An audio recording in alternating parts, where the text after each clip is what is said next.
25 et je lis à partir du verset 13. Quelques jours plus tard, le roi Agrippa et Bérénice arrivèrent à Césarée pour saluer Festus. Comme ils passaient là plusieurs jours, Festus exposa le cas de Paul au roi et dit « Il y a un homme que Félix, c'était l'ancien gouverneur, a laissé en prison. Lorsque j'étais à Jérusalem, les chefs des prêtres et les anciens des Juifs ont porté plainte contre lui en demandant sa condamnation. Tout ça, on l'avait vu précédemment.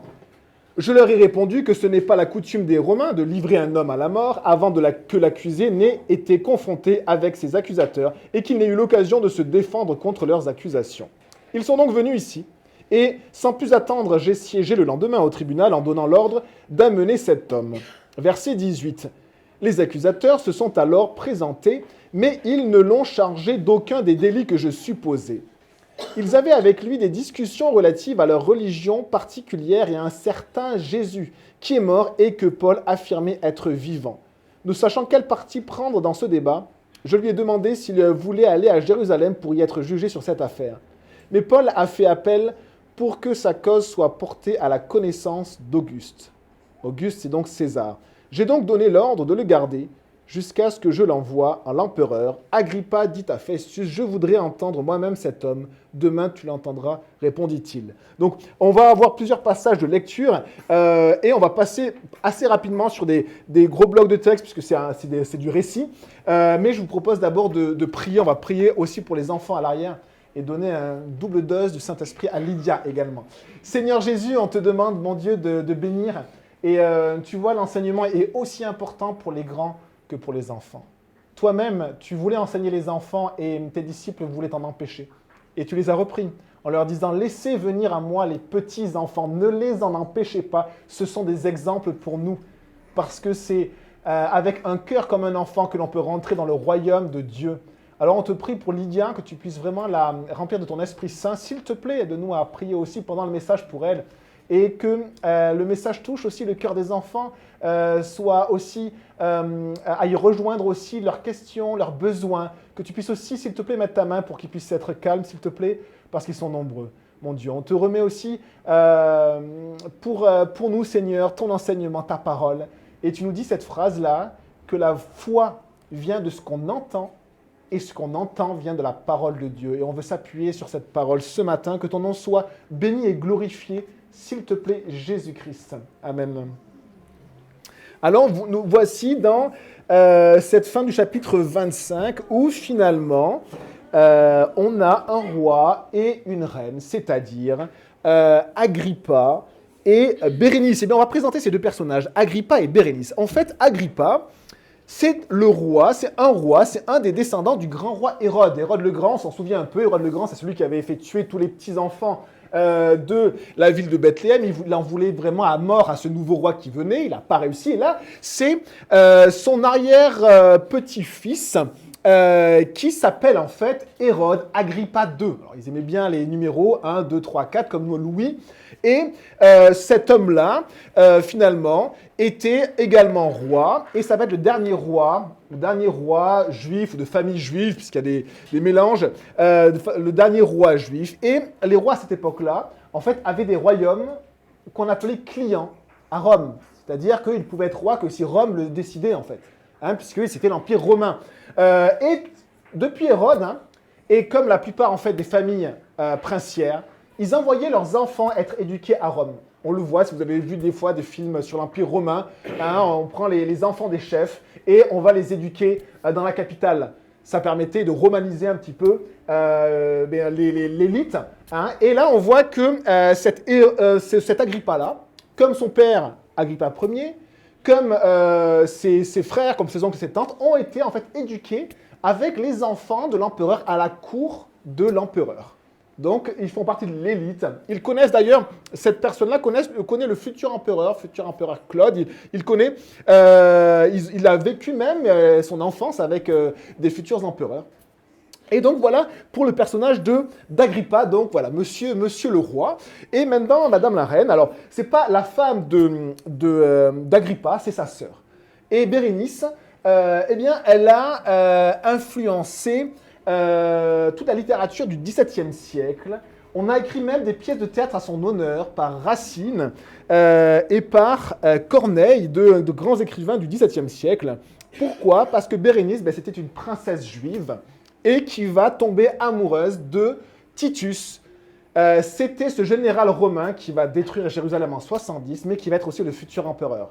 Et donc, cette Bérénice que l'on voit, elle va avoir un premier mari qui va mourir, un deuxième, et puis un troisième, et puis sa quatrième histoire d'amour, ça sera avec l'empereur lui-même. Alors, imaginez que ça a alimenté tous les écrivains, peut-être de l'époque, en tout cas, des siècles après, au XVIIe siècle. Bérénice, elle a eu son nom dans des pièces de théâtre. Il y a une pièce de théâtre qui s'appelle Bérénice, et une autre qui s'appelle Tite et Bérénice, je crois, pour Titus. Et donc, on a cette personne-là, finalement, dont le nom a été connu, a été inscrit dans des livres, Bérénice. Et je me suis posé cette question-là. Quand on sait que c'est la Coupe du Monde, on sait qu'il y a des stars qui vont jouer cet après-midi. On a même une star qui s'appelle Messi, alors il ne faut pas confondre. On a notre Mbappé, on a notre Giroud, etc. Et ce sont des noms que l'on connaît, que toute la France connaît, parfois que tout le monde entier connaît. Mais Bérénice, Agrippa, c'était aussi des noms que tout le monde connaissait. Et je me suis posé cette question-là. Est-ce qu'on désire parfois, on est attiré un peu par ces stars que l'on voit sur les réseaux sociaux, et est-ce qu'on n'a pas envie, nous, que nos noms, des fois, soient aussi connus? Inconsciemment, les adolescents peut-être à fond, mais les grands aussi. On voit dans le monde politique, dans le monde de l'art, dans le monde du cinéma, on a envie de percer, que nos noms soient connus. Mais même si nos noms étaient connus, les amis, ce n'est que des hommes qui vont écrire des choses sur nous. Macron a fait la une de plusieurs journaux, très bien. Eh bien, son nom est connu. Mais dans le ciel, les amis, il y a un livre qui s'appelle le livre de vie.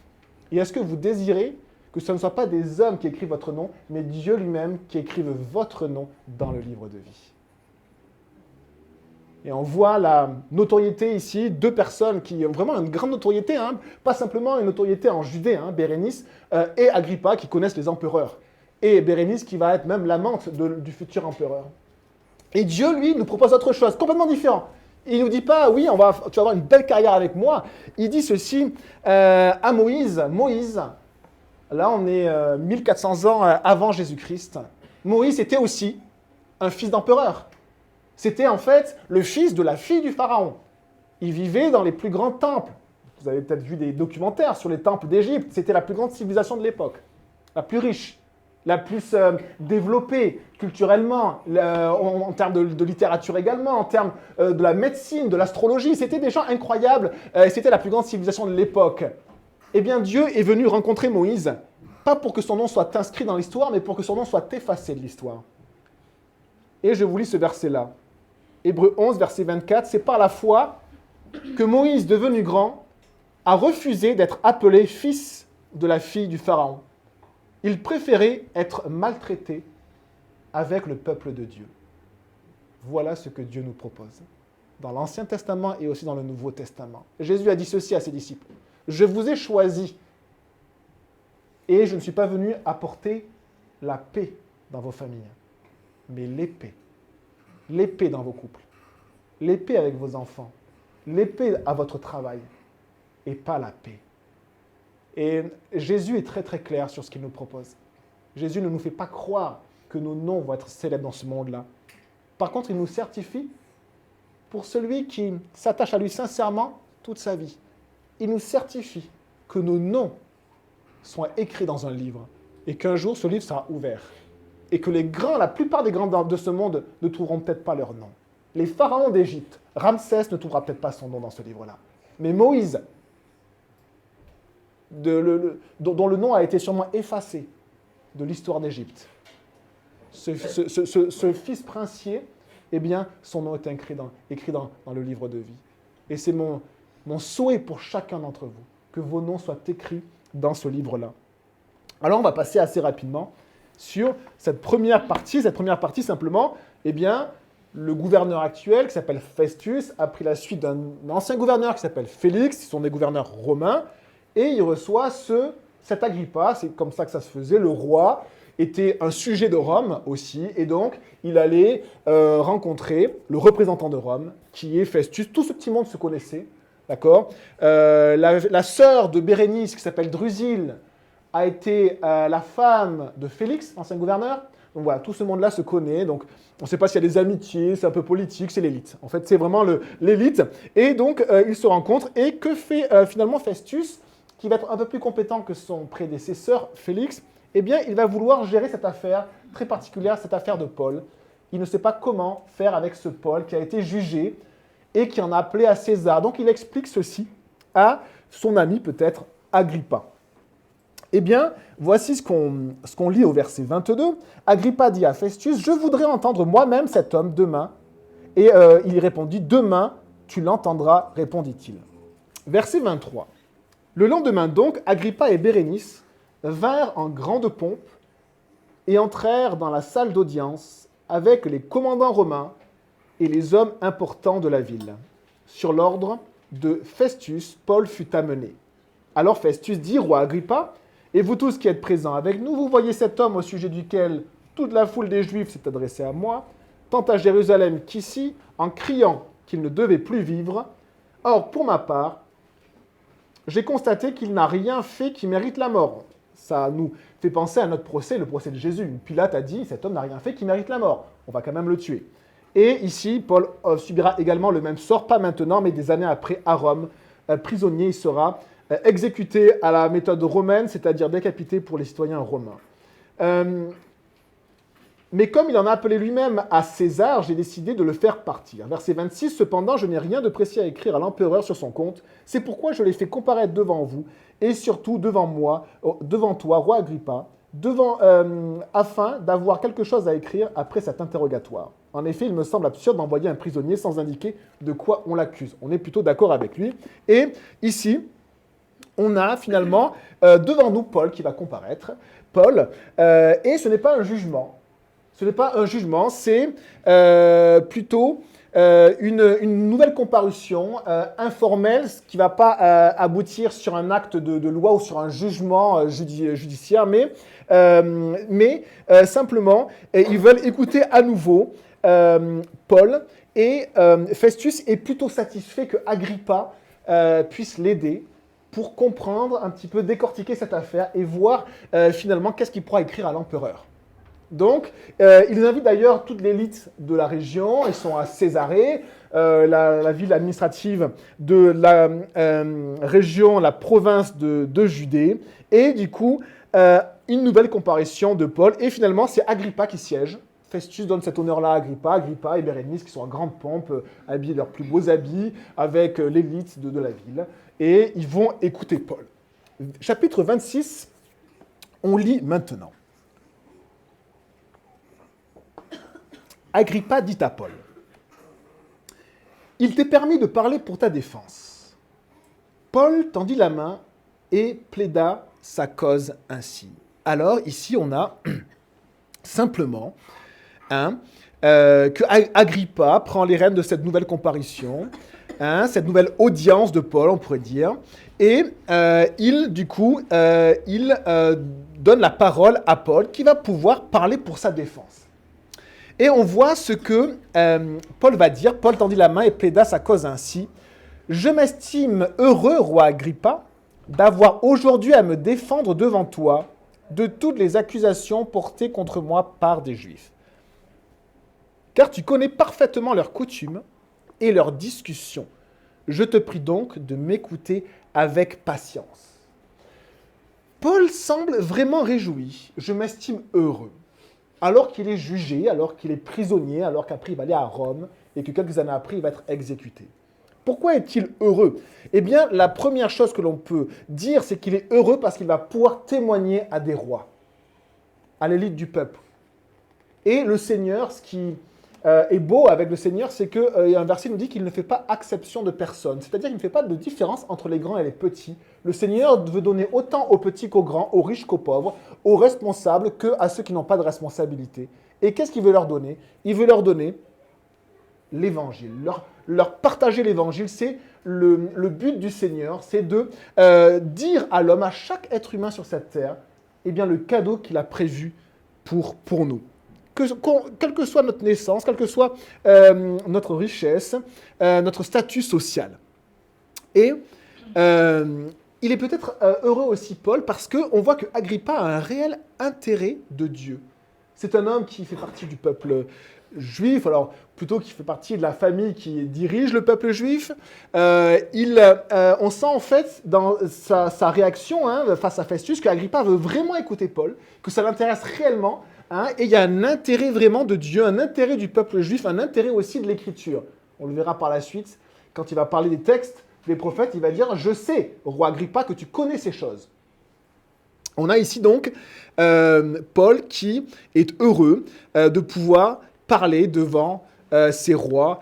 Et on sait que le Seigneur lui-même avait dit ceci à ses disciples. « Vous serez menés à cause de moi devant des gouverneurs, devant des rois, pour servir de témoignage à eux et aux non-juifs. » Et Dieu l'avait dit également à Paul, quand il s'est révélé à lui, il lui avait dit sur le chemin de Damas, il avait dit à Ananias, celui qui allait ouvrir les yeux de Paul, « Cet homme est un instrument que j'ai choisi pour porter mon nom devant les nations, devant les rois et devant les fils d'Israël. » Et alors voilà, selon la parole du Seigneur, cela se produit ici. Et on va voir du coup ce que va dire Paul. Verset 4. « Comment je me suis comporté dès ma jeunesse, tous les Juifs le savent, verset 4, puisque j'ai vécu dès le début au milieu de mon peuple à Jérusalem. Me connaissant depuis longtemps, ils savent, s'ils veulent bien en témoigner, que j'ai vécu en pharisien, selon le parti ou la secte la plus stricte de notre religion. » Alors là, Paul décrit son parcours et il commence à finalement parler de sa vie. En fait, il donne son témoignage, le témoignage de sa vie à tous les notables qui sont invités pour cette occasion, et aussi au roi et aussi au gouverneur romain. Paul témoigne de sa vie, et en témoignant de sa vie, il va témoigner de Christ. Parfois, les amis, juste parler de ce que Dieu a fait dans notre vie, c'est un témoignage puissant pour dire aux gens que Jésus-Christ est vivant et qu'il a changé votre vie. Verset 6, « Et maintenant je suis traduit en justice parce que j'espère en la promesse que Dieu a faite à nos ancêtres, à nos pères. » Et alors, on voit la même articulation de la défense de Paul, c'est-à-dire qu'il centre sa défense sur un point crucial, et ce point crucial, il appelle ça la promesse que Dieu a faite à nos pères, et cette promesse-là, c'est la résurrection.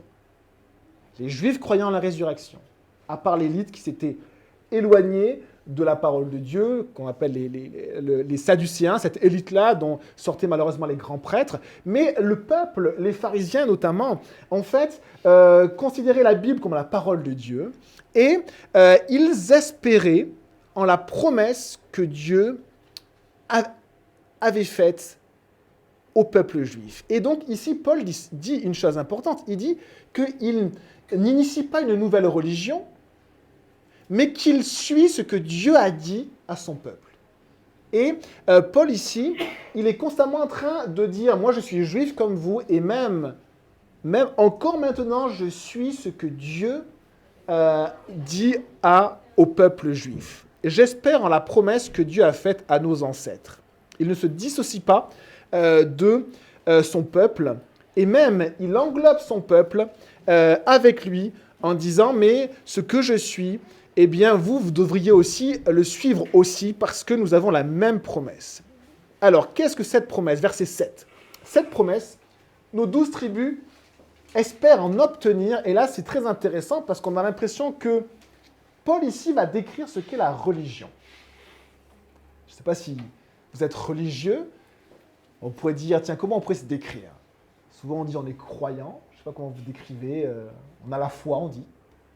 Ou je suis religieux, on va dire, allez, je suis protestant, certains vont dire je suis catholique, je suis chrétien, on dit. Et ici, là devant des juifs, des gens qui se disent juifs, des gens qui se disent croyants, des gens qui aussi se disent qui ont la foi, les pharisiens également. Et regardez ce que dit Paul. Nos 12 tribus, il parle du coup des tribus d'Israël, espèrent obtenir l'accomplissement de cette promesse. La promesse, c'est la résurrection. Comment? En rendant nuit et jour avec ardeur un culte à Dieu.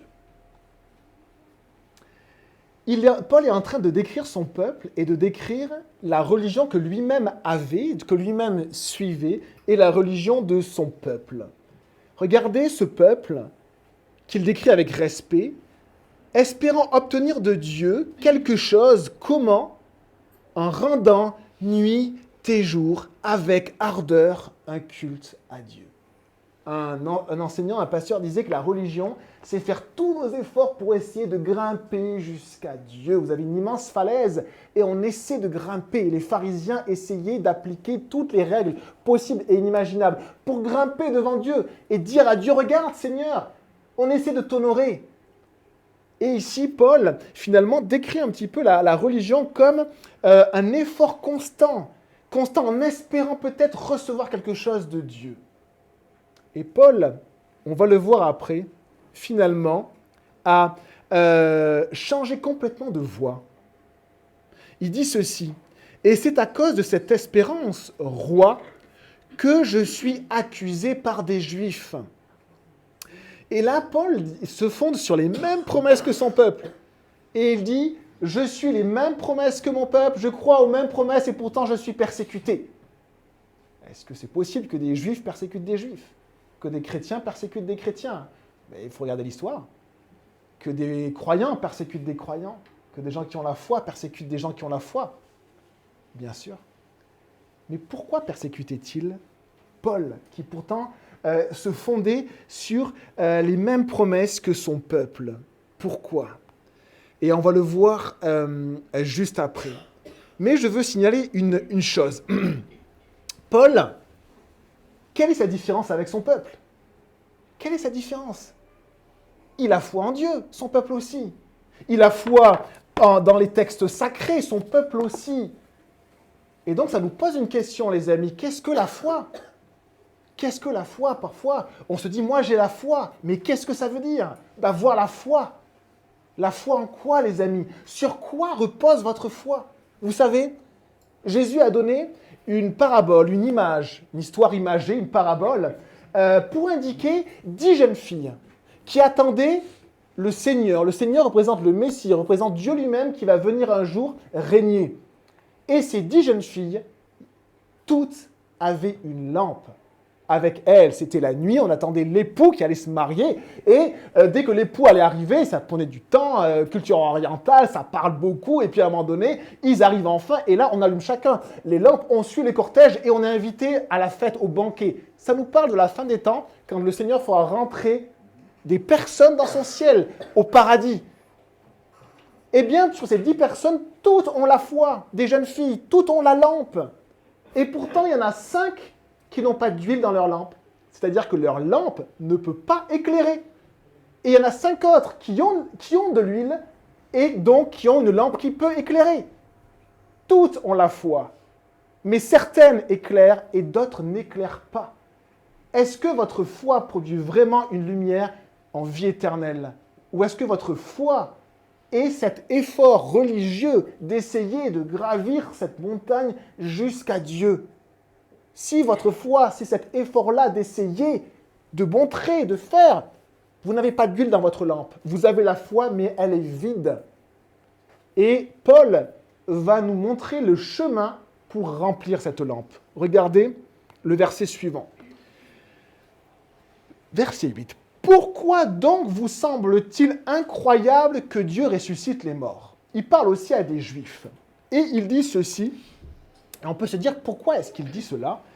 Eh bien peut-être face à l'incrédulité de son auditoire. Il a un auditoire, il parle de la résurrection, à chaque fois qu'on parle de la résurrection, les gens sont gênés. Quand vous parlez de la naissance virginale de Jésus, les gens rigolent ou sont gênés. Quand vous parlez de la résurrection de Jésus, les gens sont plutôt gênés. Eh bien Paul en parle clairement. Il en parle parce qu'il en parle à un peuple qui croit à la résurrection. Et lui, il dit simplement que Jésus est ressuscité et qu'il l'a vu d'ailleurs. Et c'est tellement naturel pour lui qu'il ne peut pas être gêné, il ne peut pas baisser la voix quand il dit « Ah oui, Jésus est ressuscité ». Il dit « Jésus est ressuscité, il est vivant ». Et il dit ceci en fait à son auditoire « Pourquoi donc vous semble-t-il incroyable que Dieu ressuscite les morts ?» Si vous avez la foi, il parle à son peuple, ce peuple qui a la foi. Si vous croyez en Dieu, est-ce que Dieu n'est pas puissant pour ressusciter les morts? Alors techniquement, on se dit peut-être que Dieu serait assez puissant. Ah, la science n'est pas trop d'accord avec ça. Mais peut-être que Dieu serait au-dessus de la science, finalement. On ne sait pas. Et peut-être qu'il serait assez fort pour ressusciter les morts. Et en fait, Paul, ici, met son auditoire face à ce qu'on appelle l'incrédulité. L'incrédulité, c'est notre difficulté à croire ce que Dieu a dit et ce que Dieu a fait. Et l'incrédulité, les amis, amène souvent beaucoup de chaînes, beaucoup de liens. L'incrédulité nous amène à la religion. On essaie de faire. Et on prend finalement un chemin qui est un chemin, au lieu de nous rapprocher vers Dieu, eh bien, qui nous en éloigne. Un chemin qui est détourné. Et c'est ce que nous dit aussi ce texte-là, qui va nous le dire avec Paul. Paul avait pris un chemin pour Dieu qui était contre Dieu. Il voulait plaire à Dieu, et on va voir à quel point il se trompait. Sur l'incrédulité, les amis, est-ce que vous savez ce que Jésus-Christ lui-même a dit? Souvent, on prend Jésus comme un peu un Jésus peace and love, un Jésus, il aime tout le monde, c'est le meilleur ami de tout le monde. Et pourtant, Jésus a dit que certains seront acceptés dans sa présence et certains seront refusés dans sa présence. Jésus a parlé de la fin des temps, Jésus a parlé du jugement dernier, il a parlé de toutes ces choses-là. Et Jésus a dit ceci. Jésus, Jean chapitre 8, verset 31, Jésus dit aux Juifs qui avaient cru en lui, on parle de la foi là, si vous dites avoir la foi, eh bien je vous donne les paroles de Jésus. Si vous demeurez dans ma parole, vous êtes vraiment mes disciples. Vous connaîtrez la vérité et la vérité vous rendra libre. La vérité, les amis, elle libère. L'incrédulité nous éloigne de Dieu, nous fait errer très très loin, nous fait prendre des chemins de traverse, des détours, mais la vérité, elle, nous rend libres. Et la vérité, c'est quoi, les amis? C'est de croire en ce que Dieu a dit, en ce que Jésus a dit. Et votre foi, les amis, ne repose pas sur ce que Bruno dit. Parfois, j'ai entendu des amis dire « Ah, Bruno veut que...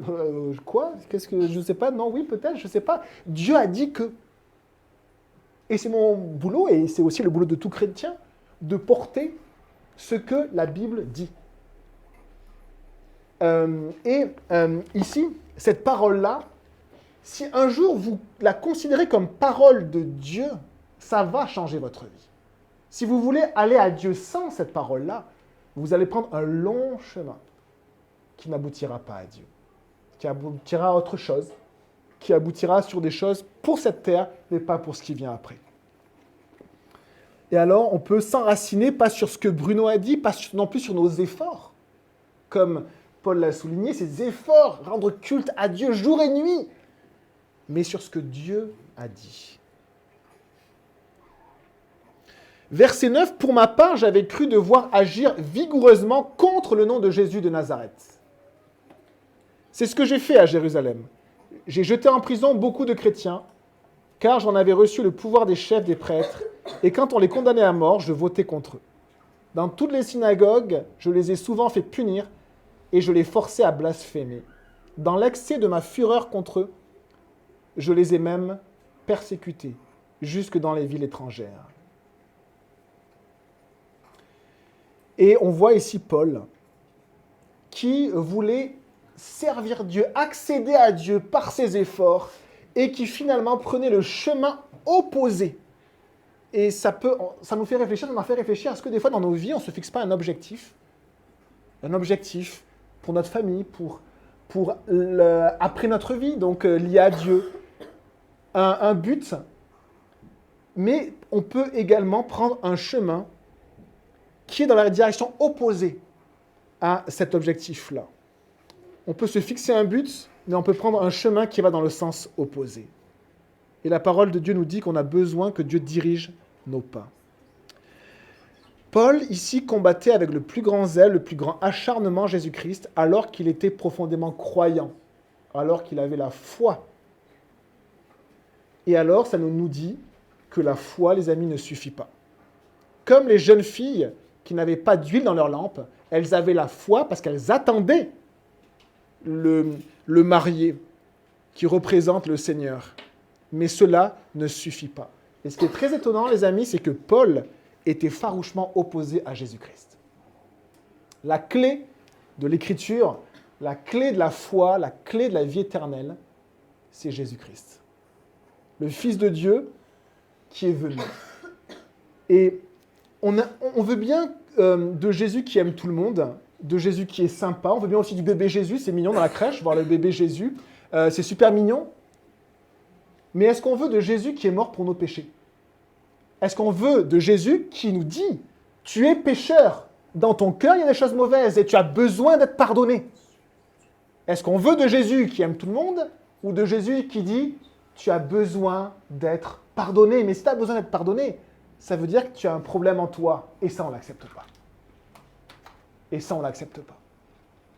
Mais c'est la seule manière de revêtir un nouvel habit et d'être accepté dans cette fête que ce marié propose aux personnes, avoir une place dans le ciel. 1 Corinthiens 2, verset 2 nous dit « Car je n'ai pas eu la pensée de savoir parmi vous autre chose. » Paul, il voulait voir une seule chose dans une église, c'était Jésus-Christ et Jésus-Christ crucifié. Jésus-Christ crucifié, ce n'est pas simplement Jésus qui souffre. C'est Jésus qui a souffert pour mes péchés. Et donc, quand je vois Jésus crucifié, je vois ma culpabilité. Et là, on se dit, oh là là, une collègue m'avait dit, elle savait que j'étais protestant, et elle avait dit, ce que j'aime pas chez les protestants, c'est que chez vous, tout le monde est coupable de quelque chose. Et en fait, ce n'est pas les protestants qui le disent, hein, c'est la Bible qui le dit. Tous ont péché et sont privés de la gloire de Dieu. Si on vous dit non, ne vous inquiétez pas, vous pouvez accéder au ciel parce que Dieu est bon, eh bien, la Bible dit que vous avez besoin d'être pardonné pour accéder au ciel. Et c'est pour ça que Jésus a été crucifié.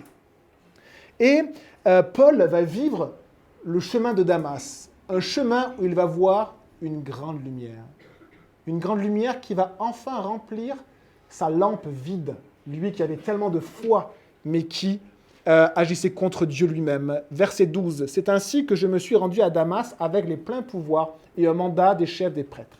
Vers le milieu du jour, roi, alors que j'étais en chemin, j'ai vu resplendir, il n'a pas honte Paul, hein, il raconte tout là, hein.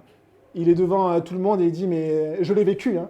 Donc prenez-moi pour un illuminé, mais j'ai vu Jésus et je vais vous le dire. J'ai vu resplendir autour de moi et de mes compagnons de route une lumière venant du ciel, plus éblouissante que le soleil. Nous sommes tous tombés par terre. Et j'ai entendu une voix qui me disait en langue hébraïque, dans sa langue natale, maternelle, « Saul, Saul, c'est ton ancien prénom à Paul, Saul, Saul, pourquoi me persécutes-tu » Paul, il fait tous ses efforts pour servir Dieu. Dieu se révèle à lui et lui dit « Pourquoi me persécutes-tu » Il te serait dur de te rebeller contre les aiguillons. Alors c'est très étonnant cette phrase-là, on va l'expliquer. Hein. Paul voulait bien faire et en fait Dieu se révèle à lui et lui dit « Tu fais du mal ». Ça fait mal quand même à l'orgueil, hein. Ça fait mal sur ce qu'on est. Non, on est des bonnes personnes. Et Dieu se révèle à Paul et lui dit « Tu fais du mal ». Paul pensait faire le bien et finalement Paul va dire dans ses lettres « J'étais le premier des pécheurs ».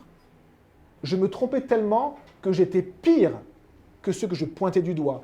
Ceux qui étaient dans l'adultère, ceux qui étaient dans l'immoralité, ceux qui étaient dans le mensonge, ceux qui étaient dans le vol. J'étais pire qu'eux. Parce que moi, je persécutais l'Église du Seigneur.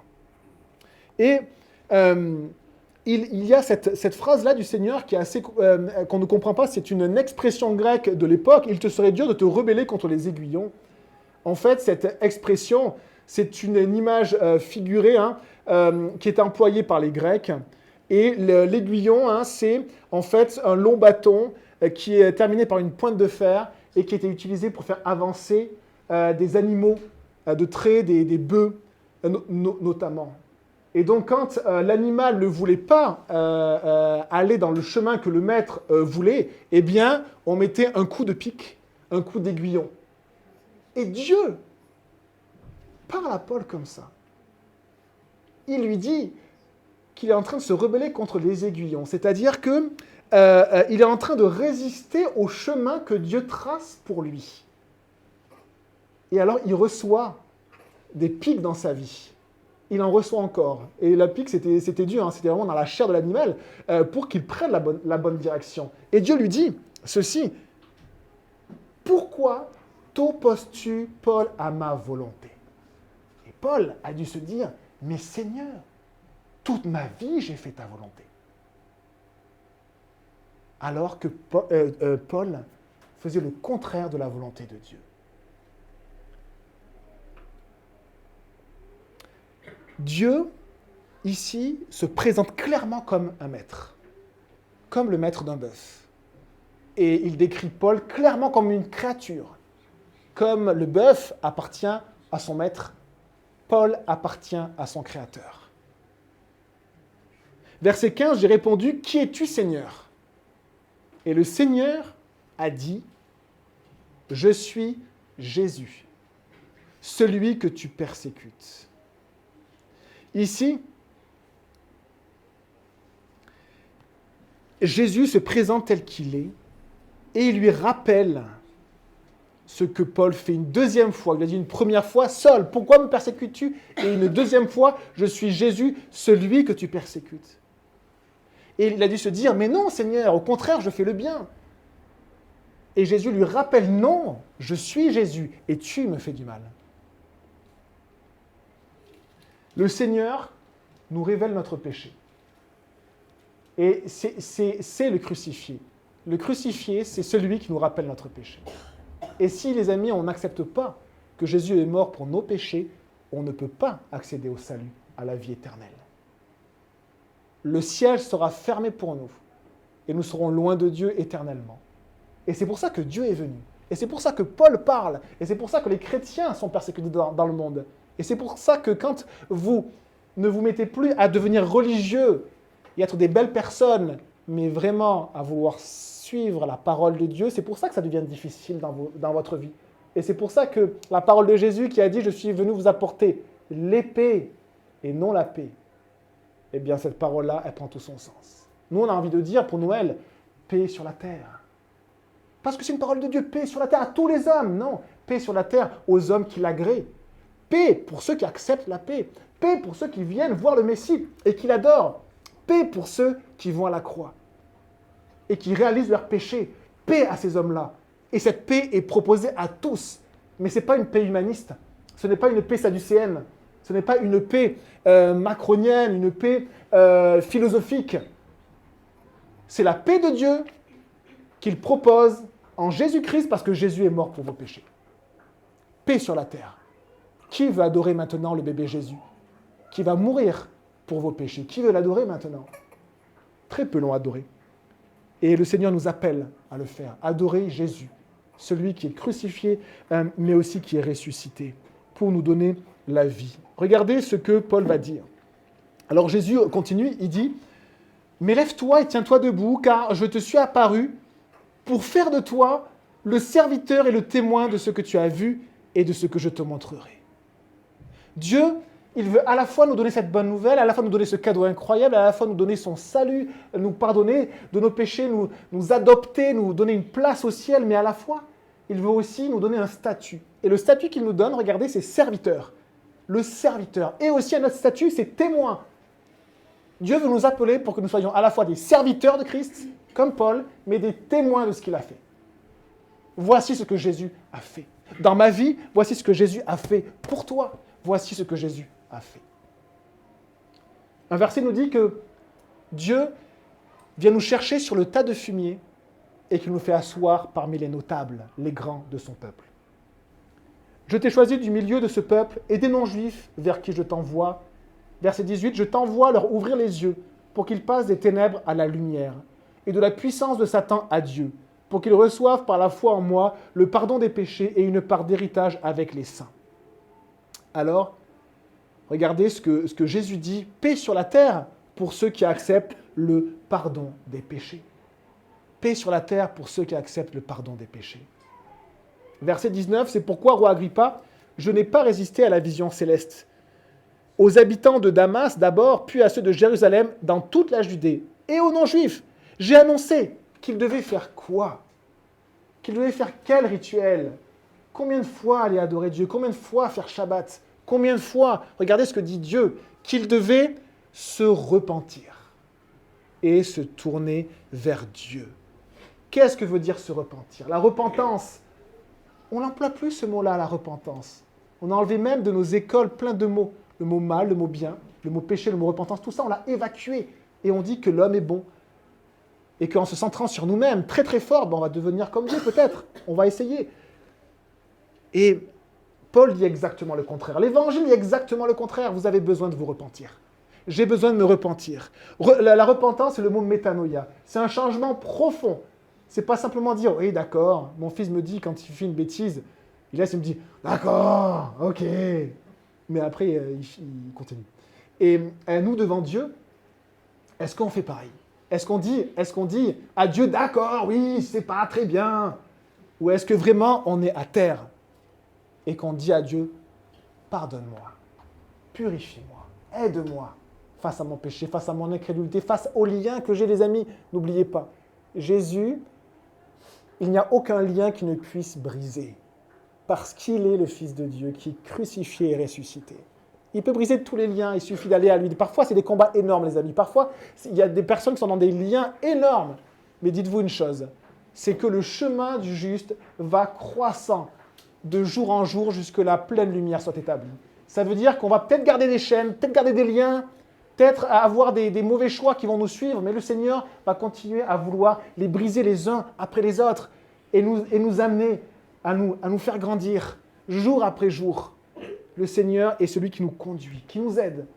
Un homme a dit dans la Bible, un serviteur de Dieu, va avec la force que tu as. Peut-être que tu n'as pas la force pour tout gérer d'un seul coup, mais va pas après pas sur ce que le Seigneur te demande. Un petit pas va engendrer un autre petit pas avec le Seigneur. Et le Seigneur est là et il te dit, ma vérité te libère. Elle va te libérer. Elle va changer ta vie. La repentance, les amis, change profondément nos vies. Profondément. Je suis un homme pécheur, un homme mauvais. C'est ce qu'a dit Pierre, l'apôtre Pierre devant Jésus. Retire-toi de moi car je suis un homme pécheur. Et Jésus a dû lui dire, c'est justement des gens comme toi que je recherche. Les justes ne m'intéressent pas. Si vous êtes juste, si vous êtes de bonnes personnes, vous n'intéressez pas à Jésus. Si vous êtes des personnes malades, si vous êtes des personnes qui sont mauvaises, alors vous intéressez Jésus. Vous savez pourquoi? Parce qu'il est crucifié, il est ressuscité pour vous, il est mort pour vous.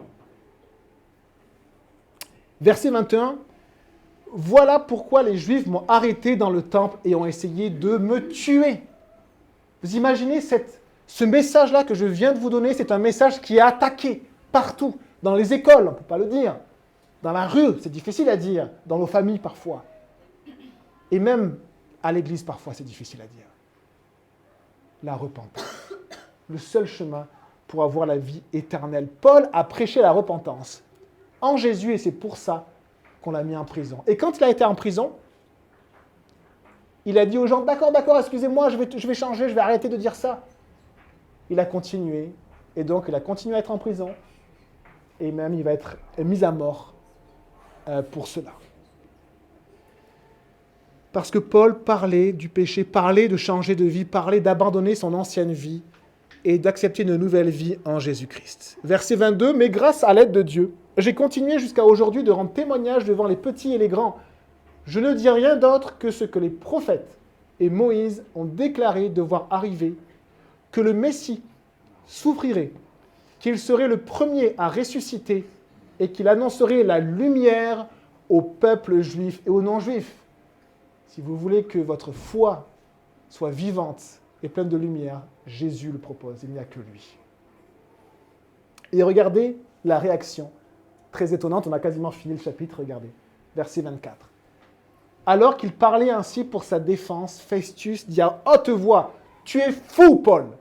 Tu es fou, ton grand savoir te fait déraisonner. Arrête, Paul, tais-toi. » Mais Paul va continuer à chaque fois qu'il aura l'occasion de prêcher cette repentance-là, cette bonne nouvelle de la croix, ce cadeau de Dieu pour quiconque croit. Jésus-Christ, le Fils de Dieu, est venu sur la terre pour mourir pour mes péchés. Il est ressuscité pour me revêtir de son habit, C'est cet habit que va regarder Dieu dans le ciel. Si j'ai l'habit de Jésus, je pourrai rentrer. Si je n'ai pas l'habit de Jésus, je ne pourrai pas rentrer. Est-ce que vous avez l'habit de Jésus? Est-ce que vous avez l'habit de Jésus? Demandez-lui, n'attendez pas. Un évangéliste avait prêché un jour à 3000 personnes, je crois. Et il leur avait donné l'évangile comme on vient de faire ce matin par la parole de Dieu. Et il a dit, je vous donne 1 semaine pour réfléchir. Et la semaine où les gens réfléchissaient, il y a un tremblement de terre, il y a eu des milliers de morts dans la ville. Et il s'en est voulu. Et il a dit, j'aurais pas dû dire cela. J'aurais dû dire, réfléchissez maintenant, prenez vos décisions maintenant, parce qu'on ne sait pas si demain, ça ne sera pas trop tard, les amis. Vous avez ce choix de mettre vos vies dans les mains de Christ et de demander pardon pour vos péchés. C'est entre vous et Dieu. Je ne suis pas curé, je ne vais pas vous confesser. Et n'allez pas vous confesser à un curé, s'il vous plaît. Le seul curé qui existe, c'est Jésus-Christ. Auprès de lui, vous pouvez vous confesser. Allez-y, demandez pardon. Demandez pardon. La foi ne suffit pas. Dire je suis chrétien ne suffit pas. Dire je suis protestant ne suffit pas. Dire ma maman est chrétienne ne suffit pas. Mon père est chrétien ne suffit pas. Seul Jésus dans vos vies peut vous donner la vie éternelle. Seul Jésus dans vos vies peut vous donner la vie éternelle. Et il vous attend. Il vous attend.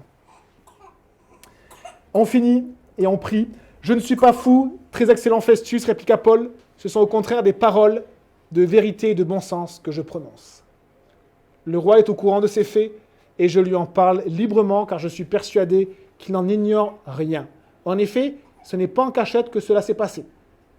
Crois-tu au prophète, roi Agrippa? Je sais que tu y crois. C'est dur, les gens qui sont attirés par Dieu et qui n'arrivent pas à faire ce pas-là. Ce pas-là, c'est la repentance. Ce pas-là, c'est dire à Dieu, je suis mauvais, je suis pécheur, pardonne-moi, lave-moi pour mes péchés. Agrippa dit à Paul, tu vas bientôt me persuader de devenir chrétien. Et Paul répondit, que ce soit pour bientôt ou que ce soit pour plus tard. Je prie Dieu que non seulement toi, mais encore tous ceux qui m'écoutent aujourd'hui, vous deveniez comme moi à l'exception de ces chaînes. On a la grâce, les amis, de ne pas être emprisonnés, encore pour notre foi. Attaqué, oui, mais pas emprisonné. Et Paul appelle tout son auditoire à venir à Christ. Donne ta vie à Christ. Remets ton péché à Jésus. Verset 30, quand Paul dit cela, le roi, le gouverneur Bérénice et ceux qui étaient assis avec eux se levèrent et se retirèrent. Ils se disaient les uns aux autres, « Cet homme n'a rien fait qui mérite la mort ou la prison. » Il avait juste prêché la repentance en Jésus.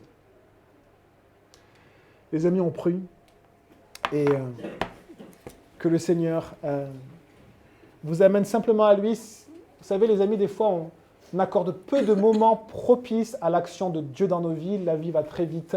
Et c'est un moment propice où vous pouvez donner votre vie à Jésus. C'est entre vous et Dieu. Il suffit simplement de faire cette prière dans votre cœur et de demander à Jésus d'être juste pardonné pour vos péchés. Seigneur Jésus, merci mon Dieu pour ton nom. Merci Seigneur parce qu'on ne réalise pas, Jésus, que tu es grand. On ne réalise pas, Seigneur, ce que tu as fait pour nous. Et on va le chanter après. Car Dieu a tant aimé le monde. Car Dieu m'aime tellement qu'il a donné son Fils unique afin que quiconque croit en lui ne périsse pas, mais qu'il ait la vie éternelle. Périr dans la peur, périr dans la souffrance, tout ça, tu veux l'enlever. Tu veux nous donner la vie éternelle qui commence aujourd'hui et qui se poursuit même après la mort, qui traverse même la mort. Et tu nous dis, même dans la vallée de l'ombre de la mort, je ne crains aucun mal, car tu es avec moi. Seigneur Jésus, nous voulons que tu sois celui qui est à nos côtés, parce que tu es fidèle et que tu ne nous abandonnes jamais. Nous voulons te remettre nos vies, Seigneur, et te dire pardon pour nos péchés. Pardonne-moi, Jésus. Combien tu me montres, Seigneur, jour après jour mon péché, Seigneur, et je te demande pardon. Que ton nom soit glorifié et que, s'il te plaît, que tu puisses nous bénir et inscrire nos noms dans ce livre de vie. Que ton nom soit béni, Jésus. Amen.